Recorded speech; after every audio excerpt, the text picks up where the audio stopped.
Écoute bien.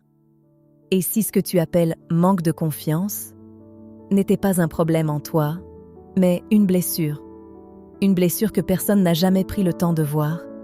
Et si le problème, ce n'était pas toi, mais les mots que tu as entendus trop tôt et trop souvent? Aujourd'hui, ce message est pour toi qui m'écoutes. Toi qui as grandi avec des phrases qui te suivent encore aujourd'hui. Des phrases qui ne crient pas, mais qui font mal.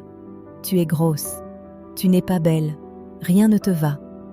Et sans t'en rendre compte, tu as appris à te regarder avec les yeux des autres et jamais avec les tiens. Si tu te reconnais, reste avec moi, parce que ce que tu vis aujourd'hui a peut-être commencé bien avant.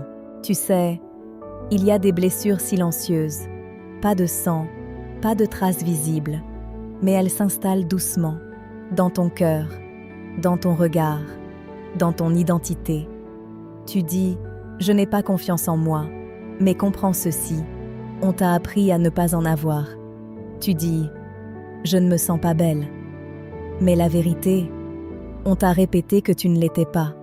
Tu dis « Je ne suis jamais assez », mais au fond, on t'a appris à te sentir de trop.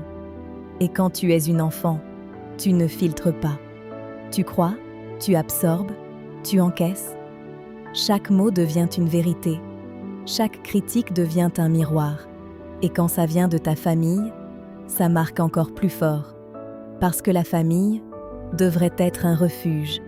Mais quand le refuge blesse, tu ne sais plus où aller. Écoute bien maintenant. La Bible dit dans Psaume 139,14 « Je te loue de ce que je suis une créature merveilleuse.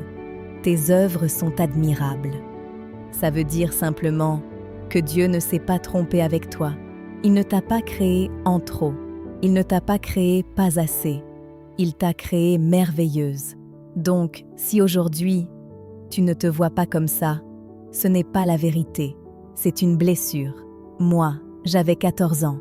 Et à cet âge-là, tu ressens tout, mais tu ne comprends pas tout. Tu veux être aimé, tu veux être vu, tu veux exister, mais tu ne sais pas te protéger.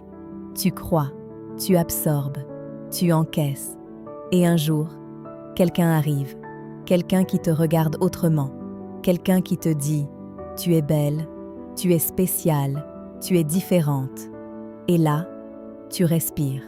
Pour la première fois, tu te sens vue et tu te dis « Peut-être que je ne suis pas celle qu'ils disent. » Mais écoute bien ceci. Quand une blessure parle en toi, la première personne qui te valorise devient importante. Même si ce n'est pas sain, même si ce n'est pas au bon moment. J'étais mineure et lui, 10 ans plus que moi. Ce n'était pas juste une rencontre, c'était une faille. Parce que quand tu manques d'amour, tu t'attaches à celui qui t'en donne.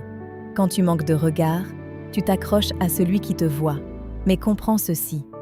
La Bible dit dans 1 Corinthiens 13, 4-5, « L'amour est patient, il est plein de bonté, il ne cherche pas son intérêt. » Ça veut dire que le vrai amour ne profite pas de toi, ne te presse pas, ne te fait pas du mal. Donc ce que tu as vécu, ce n'était pas de l'amour. Et ce n'est pas de ta faute. Tu n'étais pas faible, tu étais blessé. Et une personne blessée cherche juste à être aimée. Écoute bien ceci. La Bible dit dans Jean 8, 32, « Vous connaîtrez la vérité et la vérité vous rendra libre. » Ça veut dire que le jour où tu comprends, tu peux te libérer des mensonges, te libérer des anciennes croyances, te libérer du regard des autres.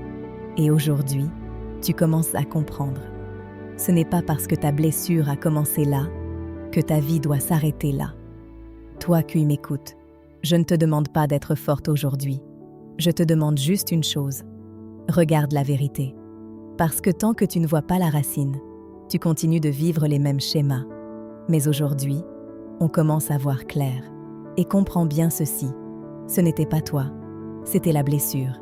Et ça change tout. Dans le prochain épisode, je vais te raconter ce qui s'est passé après, ce que j'ai accepté, et comment ça a transformé ma manière d'aimer. Si tu te reconnais, écris « Je commence à comprendre » et abonne-toi, parce que cette fois, on ne va pas juste parler, on va guérir. Tu n'es pas ce qu'on t'a dit, tu es ce que Dieu dit de toi. Si tu t'es reconnu dans ce message, abonne-toi si ce n'est pas déjà fait et active la cloche pour ne pas manquer la suite de cette histoire. Et jamais avec les tiens. Si tu te reconnais, reste avec moi, parce que ce que tu vis aujourd'hui a peut-être commencé bien avant.